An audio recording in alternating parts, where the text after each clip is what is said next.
Ayan. Talaga? First question muna, Kizzy. Kaninong decision yun magtanggal ka ng apelidong Tandingan? Pinag-usapan namin with my management, hindi naman nagtanggal, pero siguro mas madali lang tandaan ng mga tao na Kizzy na lang. Hindi naman mawawala yung Tandingan eh, pero yung pagkalabaw in intro, Kizzy. Hindi pa nagtampong family na parang nire-reject mo na yung apelido? No, it's not rejecting naman. Alam naman ng pamilya ko yun na how I love them. Alam naman nila how much I love them. So, in-explain ko naman sa kanila na hindi naman yun, hindi ko namang kinalimutan, tinanggal yung family name ko. I will always be Kizzy Tandingan forever. Mawala man ako sa industriyang ito. Kumbaga, parang nickname na lang siya. Like, Kyla, Kizzy, parang gano'n. Nainggit ka ba sa kanila kaya ka nagtanggal? Hindi naman po, wala namang naidudulot na maganda ang ingit. Is how do you pero, feel? pero ano, sa tingin mo makakatulong sa career mo yung pagtatanggal ng surname? Hindi ko iniisip eh kung makakatulong o hindi. I just want to make it easier for people. Kasi minsan, Kizzy, mispronounce nila yung family name ko. So, mas okay na Kizzy na lang.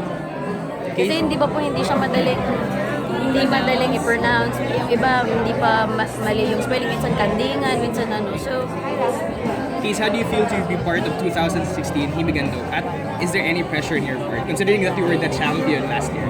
kala ko nga po, hindi ako mag-interpret this year. Pero kinuha ulit nila ako. So, I'm very thankful. Kasi nga, sabi ko kanina, yung mahal ko, sobrang laking naitulong nung kantang yun sa career ko. Yung parang, yung mga time na yun na parang hindi ko alam kung ano yung mangyayari this year sa career ko.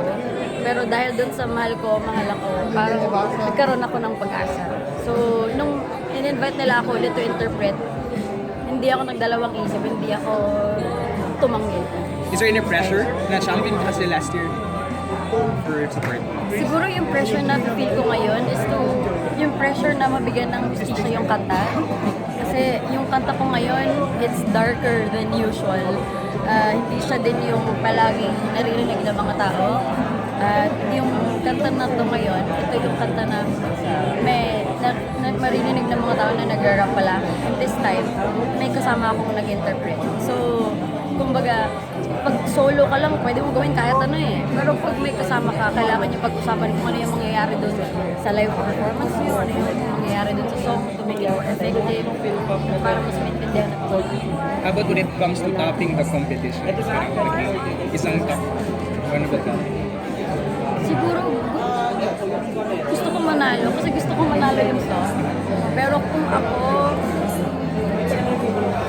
I'm very thankful na nabigyan ako ng pagkakataon na manalo once.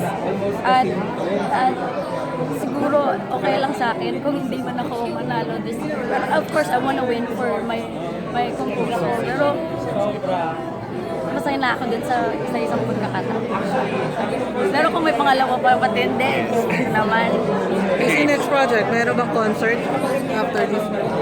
Hindi ko alam kung pwede ko na sabihin, pero pwede na yan.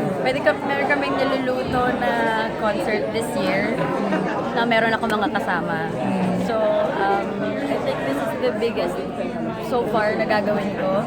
At may dream come true ko. Pag natuloy siya, dream come true to na magka-concert ako doon. Araneta? At album is coming out very, very soon. Hopefully next month. Casey Araneta concert? Carry na. Sure kung saan eh. Basta po, mas malaki. Casey, curious Mas malaki dun sa kung saan ako last year.